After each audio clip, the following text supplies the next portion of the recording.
bodies. Blair, Dan Parks, who looks for Lamont. That's knocked forward by an Italian player, and a penalty to Scotland anyway. Well, as disheartening as it may seem to some viewers, just try to get an appreciation for why these tactics are being used. This is exactly why. Nearly every time you employ a box kick or a centre field bomb, particularly in these conditions, just puts so much pressure on the defending side, and turnovers or penalties can ensue, and then you get a chance to have a crack at another 3 points. So as frustrating as it may seem, the players are really just working with the rules. Well, both sides, they don't want to go home tomorrow. Chris Patterson's boot has been the saviour for Scotland on so many occasions. Maybe tonight, once again, for the Scots in the crowd and back home. The penalty for an offside. As the rain falls, Saint-Étienne. Chris Patterson, the sharpshooter. 18-10, the Scots lead. Well, that's 12 unanswered points from the Scots, all from penalty goals since the 17th minute of this game. Gives you an idea of how it's going, and the rain's still falling as they restart. Ramiro Pez does exactly that. Now the Italians need to come back into this match. The deficit is 8. And the boot of Chris Patterson is proving elusive to the Italians at the moment. Well, the only way they're going to get back into the match is if they improve their discipline, because every time the Scots have been within 30-40 metres of the Italian line, they've given away a silly penalty. And you've got to kick it like Chris Patterson and wander on up and slot them over day in, day out. They're not far off at all. So Fabio Ongaro is on for Carlo Festia. Ongaro finds his target in the line out. Here's feeds Bergamesco. Once again, Tronk on the dish between forwards. That's exciting from Ongaro. Across the 22 he gallops. Is this the Italy that will get closer to the Scots? Lo Cicero was good. Tronken, Pez back inside the Canali. Castro Giovanni. The crowd roars. Tronken, was there a little knock on Pez? The short ball off the shoulder to Marcy. Nathan Hines.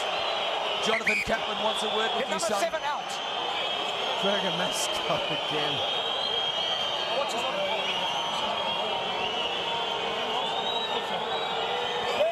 Time out, come here, 4. 4, come here. Well, it's safe to say there is no love lost between these sides. High tackle from Hines. Yeah, that's the original infringement, but then the Italians took it on themselves. The first infringement is a tackle across the neck. Yellow card. Come here, come here. I won't be asking again. Do not get involved. You're not an enforcer, okay? Don't get involved.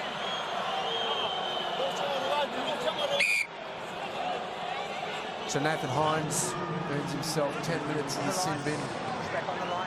He does. We saw that from Bergamesco in the first half. It wasn't costly for the Italians because they scored while he was off, but Nathan Hines hasn't got a great record in this respect. He, in fact, was the first Scot sent off in international rugby history, the match against the USA in 2000. So the Australian boy letting the discipline slip there and letting that tackle slip up too high.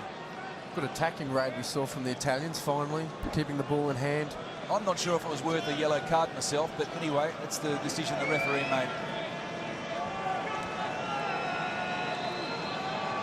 Bortolucci. He's focused. And he gets the Italians 3 points closer. Italy's second penalty goal for this game, and ironically, Scotland had not kicked the penalty goal until this game, but all their points have come from penalties, 6 of them. That is the state of the nation, and that is a good kick from the Scots. Bergamesco back in the corner. He's been in everything, Mauro Bergamesco, when he's been on the field, that is. Now Nathan Hines earns a 10-minute rest, and how can the Italians capitalise on it? Well, I guess if the Scots do as well with 14 men as the Italians did, the Italians could be in trouble. Well, we saw how vital it was to Fiji earlier this evening when Akapusi and Guerra spent 10 in the bin. Wales came roaring back into that match. So it will be interesting the next 8 minutes or so. Parks, the short ball. Dewey crashes forward. Parks back inside. Jason White was his target. Castro Giovanni tried to get his hands on the ball. Wait there. No. That's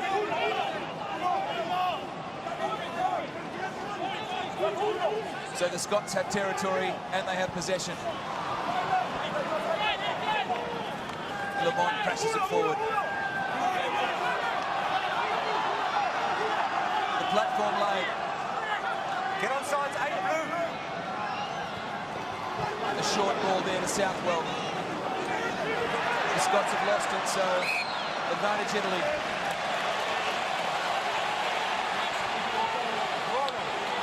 That was a good line from Southwell.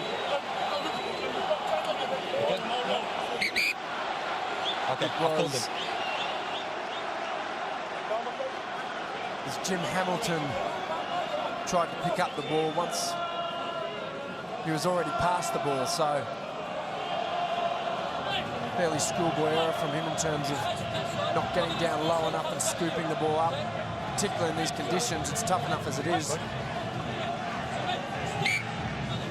Jim Hamilton makes the error. It was a good tackle for Bergamesco on Hugo Southwell in the first place. The Azzurri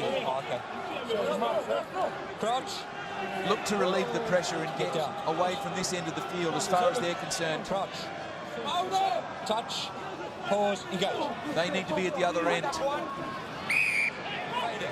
that will help. A short arm penalty. Parise picks. Pole drives. Dronken.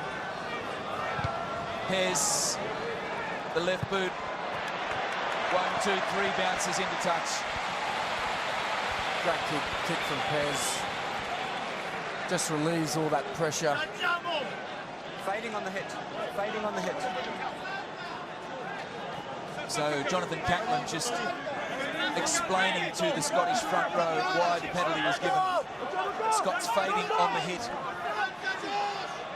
7-2-3-1. Ross Ford. Scots in their line-outs, still being fairly direct. In other words, not a lot of movement in the line-out, but it's working for them. Well, they're less a jumper, but Jim Hamilton did well. Dan Parks, once again the high ball. Bortolucci waits. Bortolucci brave.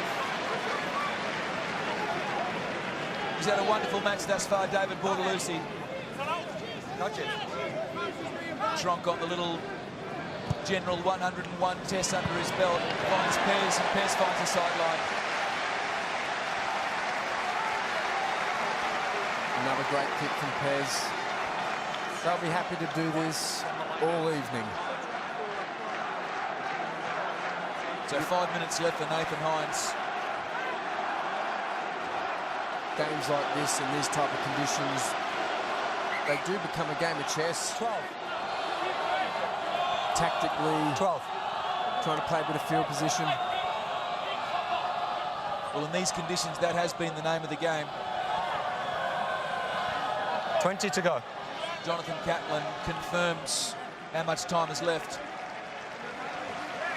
And at 18-13, the Scots have the lead, but nowhere near a victory in the bag. So once again, Hamilton, the tall tower in the Scottish line-out.